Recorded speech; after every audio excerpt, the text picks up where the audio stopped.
Yo. Mate one. Ja bless. Okay, mnogara.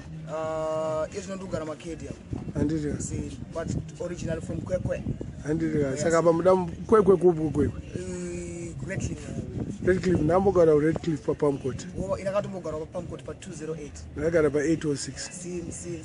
But anyways, Mudambo Troy freestyle. Yes, sir. Troy freestyle.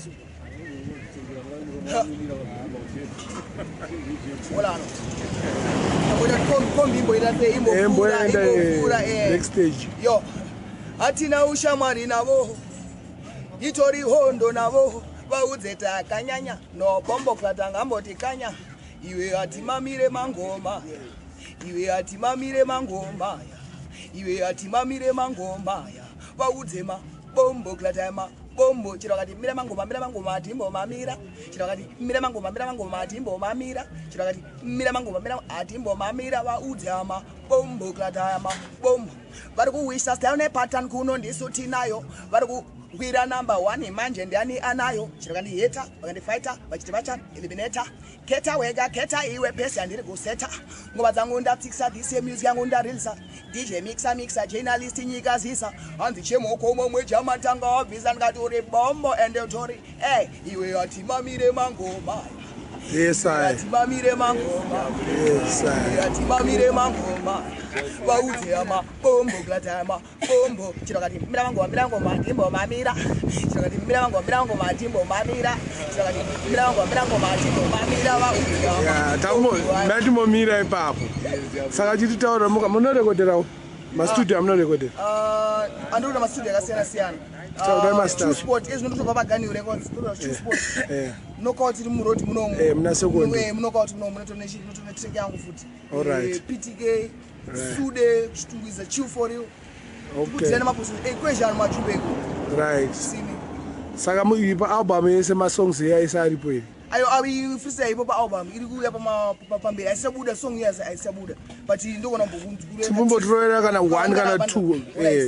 Pando batango maiwe pakaipa kundiona pa stage zvatoipa kuzoti ndiri mbare pakaipa iri madadan lyric ndichitaipa pando batango maiwe pakaipa kundiona pa stage zvatoipa kuzoti ndiri studio pakaipa iri madadan lyric ndichitaipa ndovaziva vari kupisa ndiri hotter than ndovaziva vanopenga ndiri madadan terera ndichichimanya zviri better than faster than madadan badadan ndini wacho regedan stera yaita tipinde yaita tikunde yaita tishinge tishande pandobata ngoma iwe pakaipa kundiona pa stage zvatoipa kuzoti ndiri studio pakaipa iri madadan lyric ndichitaipa weyase yes I saka iripo pa album iripo pa album inonzi pakaipa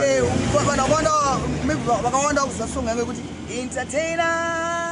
entertainer ndorova ngoma kusvika ona kwachena tiri kujabula happy la mageto youth zvese masalala titori shalala tiri kufila like it's a gala non-stop to the top kirimu smarty we kilini party ndati let it begin chat them a chat me's the king entertainer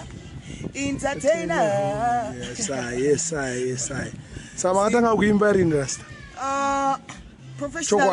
professionally I'm part of the old school ndakapinda kuchina na meja full time superpower and Eddie Mafia na JJ na Rasiai that time there is the singer man rock show mix na trevor right back then okay but the first single yangu yaka recorder yakapinda macharts esidala neruzi rwako dada neruzi rwako chimiro chako nedzinza rako pembedza rurimi rwako uchidadadadada ndasvikamkarangaza manyanga ndodada kuva mutema ndona kusviba chiri kuora vachinzwa kuda kusema ngandadema mwoyo muchena andireve nhema achita dzako dzika namamwana uchachema hatiri mukaranga mudada musadzirikana zamanyika yes I saka professional makatanga kurekoda YTA kurekoda kuisa kana pa CD ndakaita 2002 na Dylan Makalima but ndikamba ndakusiza andinamboita sei andinamuzokuita this is the album yandakuita sei ndakuunza isaka ndeya 2015 ke ndeya 2014 December 2014 December saka tingangoti professional manje zvinhu zvakutanga kufaya muna mna 2014 ka. Yes, because also inini ndine academic background. Saka ndakapeswa zvimwe zvinhu futi mulife. Ndasvika dissertation level ye-MBA Masters Business Administration. Ndakamboita manager corporate world GMB ndandiri assistant depot manager. Saka ndine ma levels futi. Andika apa izinomaenda kusimbisa music yangu, so I'm bringing my professionalism in corporate world. Because ndakamboenda ne consciousness yangu. It's a Rasta youth. Then me depan the road. Makaita zvinhu zvakawanda. Mune makore mangani ra? Zvinhu zvamakaita zvawandisa. How old are you? I just turned 40. Mukutanga mwana kadiki. I'm an italist. I've been an italist for the past 20 years. I'm an italist. I exercise every day. And meaning kuti amudya nyama. Yes, andidye nyama. And regular exercise since my mid-90s. Okay. So it's been my lifestyle. So that has also kept me in shape. Also clean meditation. Right. To meditate life. Okay. Kombanje munoputa. Ndoshandisa maherbs. Okay. Akona kuti manje noputa. Ndosvika madomasi, ndosvika maonyeni, ndosvika matomatoes, ndosvika zvese. Saka mbanje is just a plant. It's just a plant. Saka zvavangu ngoti kali ndoshandisa. Ndoshandisa zvese. I'm an italist. Saka chese plant ndoshandisa. Ma vegetables. But still my plant I don't take brongo. Yeah, I'm an italist. Okay. Oh, saka munondizere. Ndisambokona pa ndinga muntu kuonere kure. Angona uri Minox. Ndine. Yes. But when I kuona my ndona bango, ndakambo Kenzo. Ani Kenzo anga rusuva sore. Kenzo the late. Kenzo. Daddy Kenzo. Vana ndakanyamuva nawo munomka. Vana Junior Asel. Sit able na Fago. Okay. Vamorese vari kuEngland. Fago ndikuzota ari kuEngland.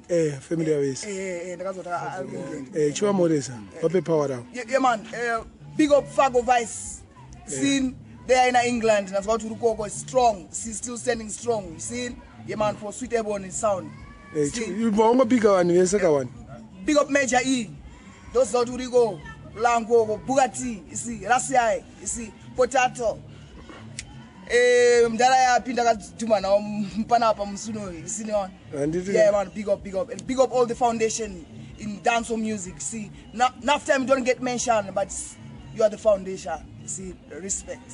Why? It's just my mind to go dilangu ne kungo promoter. Saka tutozisiya. See. Ko Alan Rax ari kupi? Alan is late. Alan Rax are late. Alan Rax is late. Mikey Dread food is late. Okay. Mikey, remember Mikey? Mikey Dread, I know he's late. Mikey is also late. Okay. Saka ku Redcliffe kumairidza ne sound andiri kwakuna na Black Joy. But tiri kuko manje ndasingaridze ne sound zvangu stereo. Ndakasanga ku connecta ne Sweet Ebon. Andwana Sweet Ebon vaiuya stereo kuchi. Okay. Ndakasanga connecta ndakambodita nawo na Kenzo mana atakamuona. Angauya kuzodza kusebako. Achidzana under Silverstone. All right. Ndakati connect katori wira ndakati pesa takuya chivisita manje toyenda naye pa Stodam. Right. So bakwekwe chisangana chimwe. Okay. But kama nayo ndikajoina ndara Trevor. Ndakatanga kusha mix. Then sound wise then happy and start time super power. Right. Saka manje muri kuita ne sound kana mungoita mazvo kuimba. Ne focus on the recording sound. Ngam muri call the bad. Ndikona ku appear. The sound was the same one away.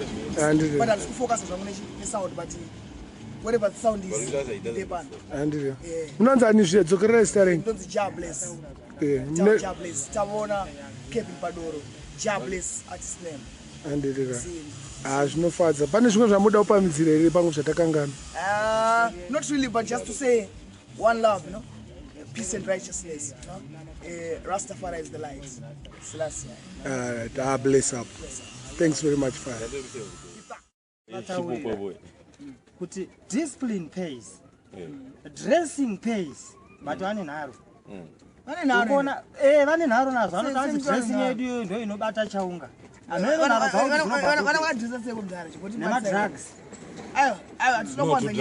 Asakwanza nyaya dzakawanda tasikuthrowa tinoda kuti titaura zveconstructive landika tataura nyaya dressing ndati exhausted that because tikati apa tikabata toluza focus because tinoda kunzwisisa hatikuramba kuti zvamutaura zvino right but tinoda kuti tinyaso expatiata nekuonawo from different sides because memune side zvenyuka andika hatitorega kuna vamwe vane maonero akaita sei asiyana anditi tinoda kuti view izvozvo sari pa dressing for example vanenge vakadresa sei dressing yekuti munhu anopfeka 4 mashorts mukati umozesa trouser 4 mashorts anenge akaita kunge zvinoita masteps avasara zvidhanso totaura zveyoung generation handika because izvozvo hazvisi zvedhanso izvozvo zvinhu zvinona Lil Wayne hazvispekula tichiti dhanso zvingatoti zviri kutokripawo kudhanso vanonga we are just talking young generation in general aiwa tiwirirane papo and futi chimwe chinhu ngatiwirirane kuti tiri kutaura music ipi iyi yenhingiriki nayo dhanso hakuna mamwe madhara ese vanoita halo 1-2 yemagitari vanopfeka dressing iyoipo vanoita kamudhara imi ndo vanotaura vaneka but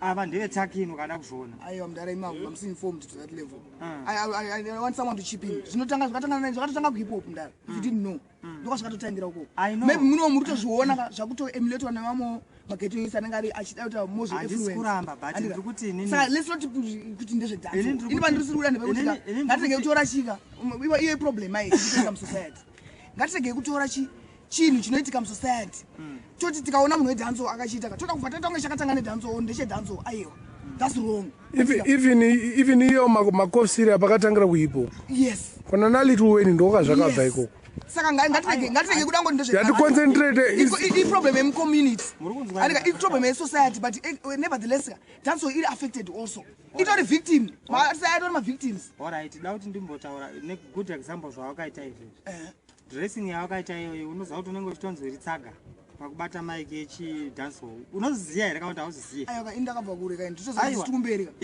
hatisi kuda experience yako tikuiziva but ini ndoda kutaurira zviri let's talk reality asi da kuti masasi twe panhamo ndati dressing yawakarova zvinezvi vamwe vapanda chaiyo chavanokuti hanzi unenge tsaga ibva pastage unoziziva here kana kuti hauzizive iri kutoitika mainde kuti inini manje vanotondiziva vanototi elder uona vakatondiona kadai so ndoda kuti mutauri muzive mai mina ndimutauramusiziva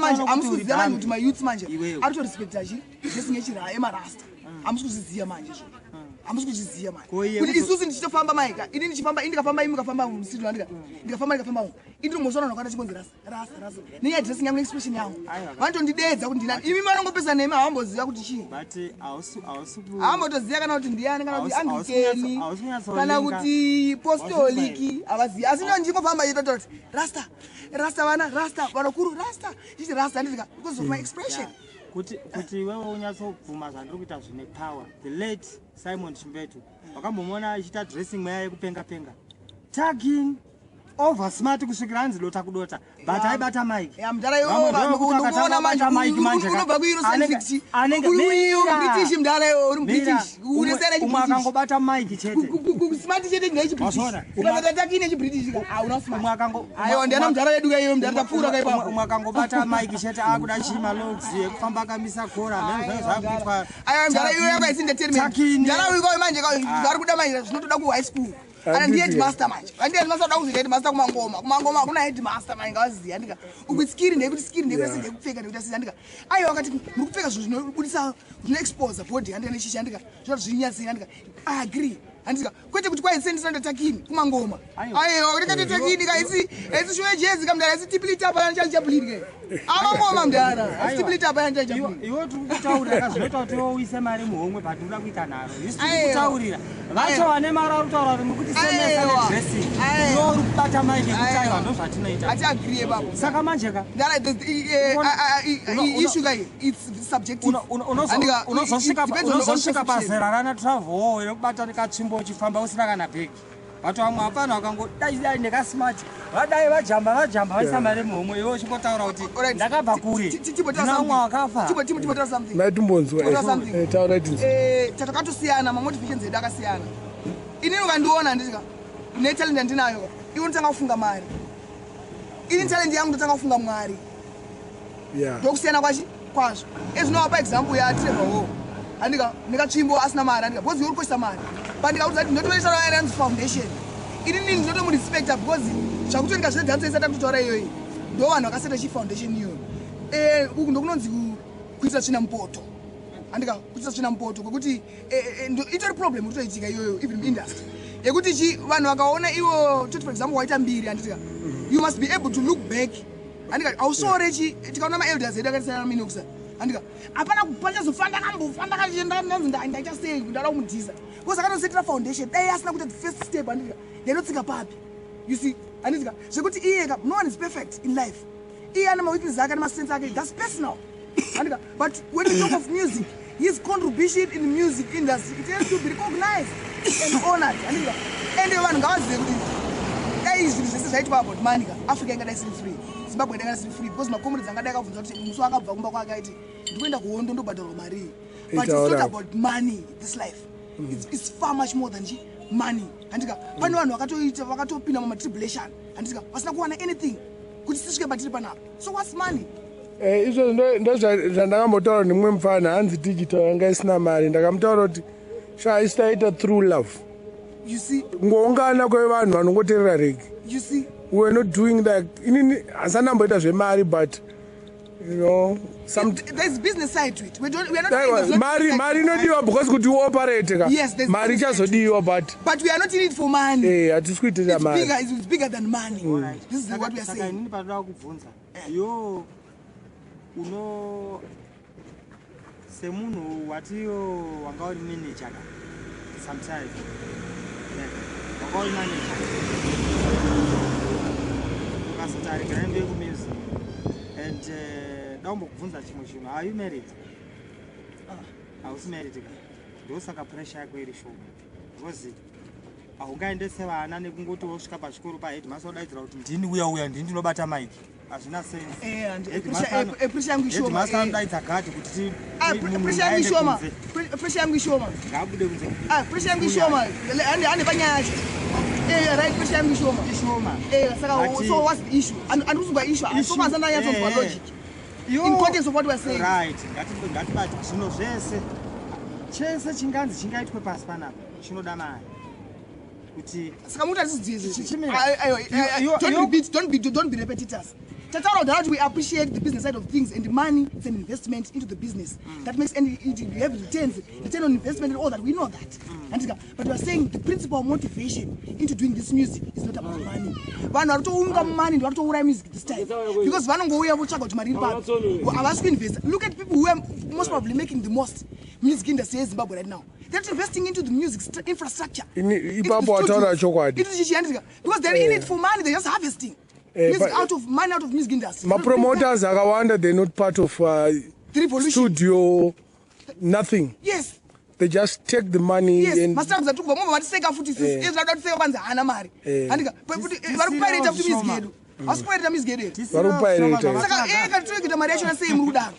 you are the ones who are also doing us down. And then most of artists are blame artists, but Mr. Music game artists yao. You must pay. But because ipapo muri right. Urikuona zvinoitika ka. Zvamana kuti nini ka. Ndakatenga ma sound system 3. And pane vanhu hobo vakaimba pama sound yavo. Inini sound yangu yakahaiwa kana 150 artists ari kuda 800 but akapromotwa nemumwe munhu anopiwa 200 because vanenge vari 30 maartists apa ari kuziva kuti ari kudhila nebig sound ada kundichaja more so sometimes it's not worth it for me to do a show. Ukuzinzwa fire. It's very expensive for me to do a show, especially in Zimbabwe muno. Okay, you mean to promote a show? Yes. Okay. Because inini handiri kuita show neartists wandisina kutaura naye. Okay. Most promoters vemuno vanongoisa mazita paposta wakauya wakasauya wauna kuuya. You see what I mean? And inini hangu zvangu ndakutogumbuka nekuramba nchida kutaura mazita evanhu. Who feels it knows it. Yes. And the problem iripo vapana vacho futi kana da kupromotwa to go out of the country. They are talking money, not even looking at the logistics, visa, air ticket, hotel and everything, and the exposure they get. Murikuzvinzwa. Ari kuda kutaura mari dzekupenga kana Thomas Mapfuma anambodzipiwa paakatanga kuenda ku-UK. You understand? Because and one of them dancehall. The main thing out of that is dancehall. Out of Jamaican music, most people only wanted to go to UK. UK is the market for every type of music because it's our mother. from Jamaica to Zimbabwe. That's the motherland, like Queen Mother where they are in UK. Ndokune my citizens they wander out of Zimbabwe. And they appreciate more music yacho. Mazinzu safari. Iwe wakachaja mari yakawanda to go to UK. Munhu yachaforcwa kuchaja mapatro iye vanhu vanouya masupporters. Saka vanhu vanogondotadza kuenda show yako yoflopa. Waiziya. So parid very tricky.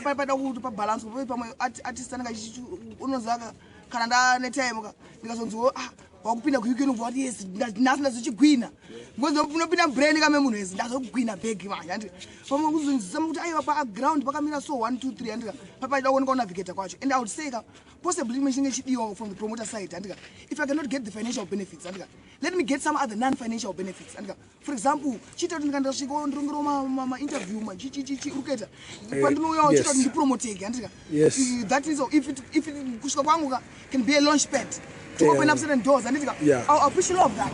Kweta ndongosvika maybe I don't get paid. Apa ndoita sei don't get one show andika achite sei ashibatsire anditi but no that exposure unozowana manje after you come back. Exposure nenge right because UK can break you or make you. Always remember that. We're talking the same thing. Nevertheless ndikutika and isusu tikuti ndikauya foreign andika pane opportunity andika so that opportunity kuti inyatso kubuda andika ndinofanira kuti pandinouya anditi unenge wakandilinka andiko kutozati ndada opportunity but promoter wakagara manje andika ndikasvika ku UK ngatisvika kwa BBC kaka zviro ngatisvika pa Chris Goldfinger ipapo ngandipinde ipapo but problem iripo futi kuona manje kune Mazim Dancehall Awards. The same people vakanominatwa they are not even pushing manomination avo vachibvunza kuti vachibvunza mafans kuti vote for me, call this number. Vada kuitirwa nani vakazodyiwa naWinky D anobuditsa 3 marecords pagore vakucomplaina manje because Winky D ane good management. Topanozoya good management manje. Because Winky D anenge achipusha vanhu kuti vote for me, vote for me, vote for me. Anenge like kuzvimaketa. Akatozvimaketa because management yake ndiyo inenge ichiita yakarara. Okay. Plus futi apa pamavotes apa zvikudependa nekuti vanhu vavota pa platform ndevapi. Actual voting. Voting it's not about popularity of your song. Apa yarifana ma elections. Yes. You can be popular but still lose. Yes. Just like MDC was popular but yakangodyiwa zvakadaro neZanu because ZANU was out there giving people t-shirts, makepu, every rally they were giving Mazambia and MDC anga isikazviite but that was politics. Andika tombomira takadaro saka mazinzwisisa good management munhu kana achikumanage sure kuti ari kukutorera mari munhu ari kuda kumufona kuti ipapo ka point to agree but amsona kuti like muno manje proper management yacho ma managers yacho panenge pari ku atikutosora get me right andika but kuti ma aspects yacho for example indri artist andika kan kada kuti for example ndiya manager wangu andika nditosa kuna kuti how you managing for example online presence yangu andika as a market digital market uenda say what I call production side kamera say ndikuri yesa ere andika development was there what vakawanda zvidereva but atikuona vanhu vachiita step in vachiatisa zvakadaro vanhu vakawanda ringofokasa pangonzi varitange mabooking agents aringomira kupobhuka show nekuti sei zvangu zvongobhuka mashow but urikana manje zviri kuitika handiti namba kubvunza ndati une Facebook wakati iripo pane active. Why is it not active? You want to push your music now. Social media ndio iri kupusha music. It's 100% right. But when I explain it's me to blame, and 100% I take the blame because it's my responsibility. But also when you're coming in there, you've got so many things that you want to do. Like as studio. This time of the year, production, we're making a lot of tunes. Going to production still, you see, and you always an artist also to keep that artistic energy and she vibrance, she going and you cannot be doing all the things at times. Kana WhatsApp inonetsa kuhandle at times. Ndototi WhatsApp manero. Because ndada kusona chita sezinayo and to focus zvimwe zvinhu. You see, it gets me too busy. And it's about out by it's supposed to be like an institution. And point one focus on that. Management to take care of that. But nevertheless, maybe at a certain point, should try and put more energy and get it active. You see. But don't matter to trust when you have management, they should step in and do those things. Management, you know, we are gonna active as an artist. There's even my artists, even Amazon. They don't even know what the Facebook, you know, for us. It's wrong there. Phone number, no phone number, Shamariak. Trukutauri, I know phone number, Shamariak, and Gaskar name. So, in any manch, the Rumuno Guti, no one to know Garok. Munano, the phone number cannot Yakila tea, never that Andina. I don't want to come better. And he knows you, but I can get it. But I'm going through a lot of people within the one number. Is it worth my time? No. Do you have a phone number, sir? Me? Yes, you. Yes, I have. Tell your phone number. 0772, or let's say 263. Yeah? That's the country code. 263 for Zimbabwe. 0772 294 389. 0772 294 389. Hey, izvo ndo zvinenge chidiwa mumataura zita renyu chairo. Tabona Kevin Padoro.